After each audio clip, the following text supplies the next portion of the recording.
Hi, I'm Dr. Laurie Glasser. I'm a sports medicine physician, and one of my passions is the care and treatment of dancers. So I was a dancer, and I know how important it is to take care of a dancer's body to enhance performance. So I wanted to give you 3 tips to prevent injury and re-injury. Tip number 1, respect your body's own anatomical limitations. Don't push past those limitations. For example, some of us have hips that don't externally rotate to the same degree as the next dancer or their colleague or friend.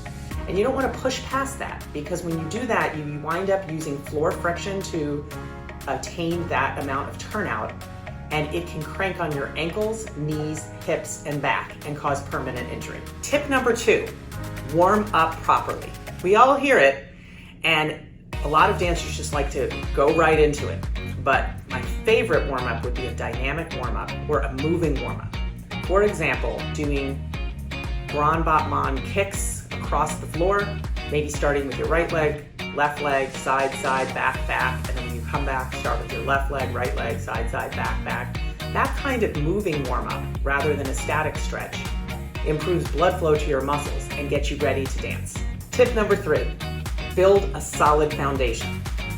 You want to have that solid foundation before you start doing bigger movements. And what I mean by a solid foundation is your footwork, your alignment, and your core strength. And when you can have that kind of tension through your center and move your extremities around a stable core, you truly prevent injury. You don't want to throw yourself into a movement. You want to have full motor control through the movement.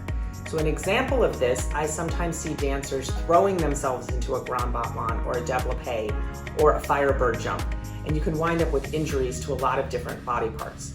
And what I want for all of my athletes is for him or her to be able to successfully continue their activity throughout their whole life and prevent injury. As a dancer, you put so much time and effort into your craft, and by using these tips, you can dance safely and with confidence. But if you do have any injury, please be sure to contact a healthcare professional specializing in dance medicine so that he or she can help you.